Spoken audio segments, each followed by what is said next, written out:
ప్రియమైన దేవుని పిల్లలారా, యేసుక్రీస్తు నామములో మీ అందరికీ వందనాలు. ఈ రోజు మనం ధ్యానించబోయే దేవుని పవిత్ర వాక్యం ఆదికాండము 9వ అధ్యాయం 11వ వచనం. నేను మీతో నా నిబంధన స్థిరపరచుదును.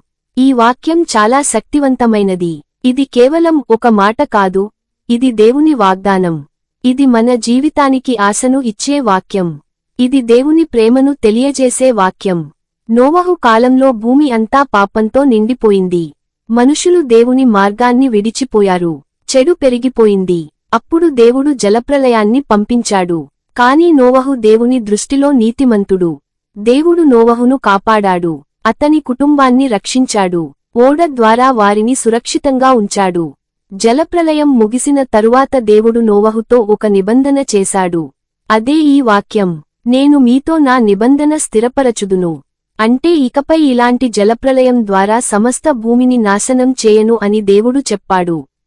ఇది కేవలం నోవహుతో చేసిన నిబంధన కాదు. ఇది సమస్త మానవజాతికి ఇచ్చిన వాగ్దానం. మన దేవుడు మాట తప్పని దేవుడు. మనుషులు మాట ఇస్తారు కానీ నిలబెట్టుకోలేరు.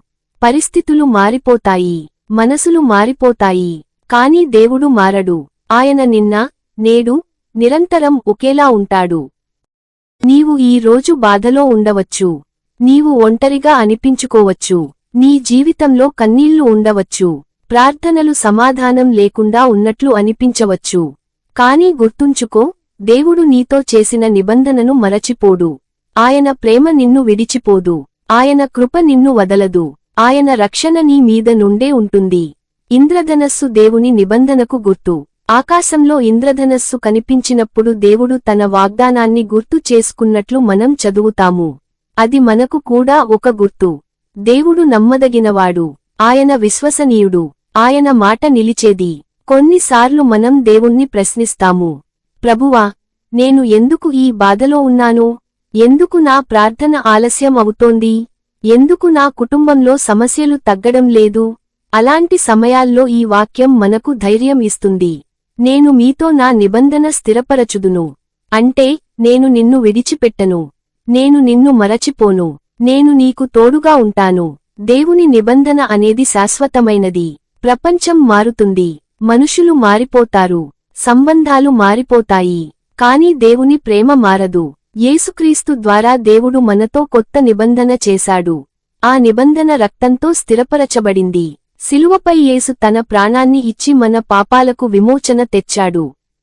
అది ప్రేమ యొక్క గొప్ప నిబంధన.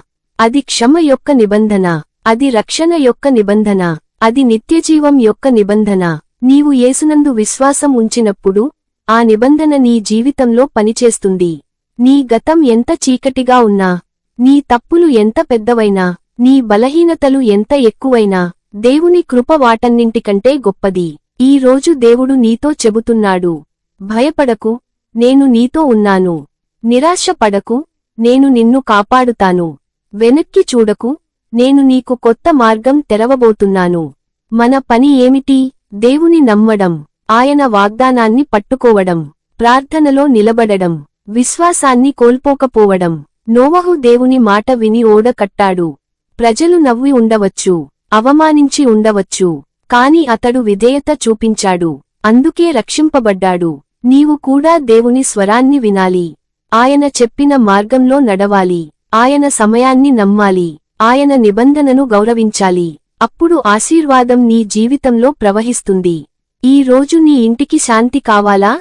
నీ ఆరోగ్యం బాగుపడాలా? నీ పిల్లలు ఆశీర్వదించబడాలా? నీ అప్పులు తీర్చబడాలా? నీ వివాహ జీవితం బలపడాలా? అయితే దేవుని నిబంధనను గుర్తు పెట్టుకో. ఆయన నిన్ను విడిచిపెట్టడు. ఆయన నీ ప్రార్థన వింటాడు. ఆయన సమాధానం ఇస్తాడు. సరైన సమయంలో అద్భుతం జరుగుతుంది. కాబట్టి ఈ రోజు విశ్వాసంతో చెప్పు, ప్రభువా, నీ నిబంధనపై నేను నిలబడుతున్నాను. నీ వాగ్దానం నా ఆశ. నీ ప్రేమ నా బలం. నీ కృప నా రక్షణ. ప్రియులారా, దేవుడు చెప్పిన మాట ఎప్పుడూ వృధా కాదు. ఆయన ఆలస్యం చేయవచ్చు కానీ మరిచిపోడు. ఆయన పరీక్షించవచ్చు కానీ విడిచిపెట్టడు. ఆయన మౌనంగా ఉండవచ్చు కానీ పని చేయడం ఆపడు. కాబట్టి ధైర్యంగా ఉండండి. ప్రార్థన ఆపకండి. విశ్వాసం కోల్పోకండి. ఎందుకంటే దేవుడు మీతో తన నిబంధన స్థిరపరచాడు. ఆమేన్. ప్రార్థన. ప్రియమైన పరలోక తండ్రి, నీ పరిశుద్ధ నామమును స్తుతిస్తున్నాము. ఈ రోజు ఆదికాండము 9వ అధ్యాయం 11వ వచనం వాక్యము చేత మాతో మాట్లాడినందుకు నీకు కృతజ్ఞతలు. ప్రభువా, నీవు మాట తప్పని దేవుడు. నీవు చేసిన నిబంధన శాశ్వతమైనది.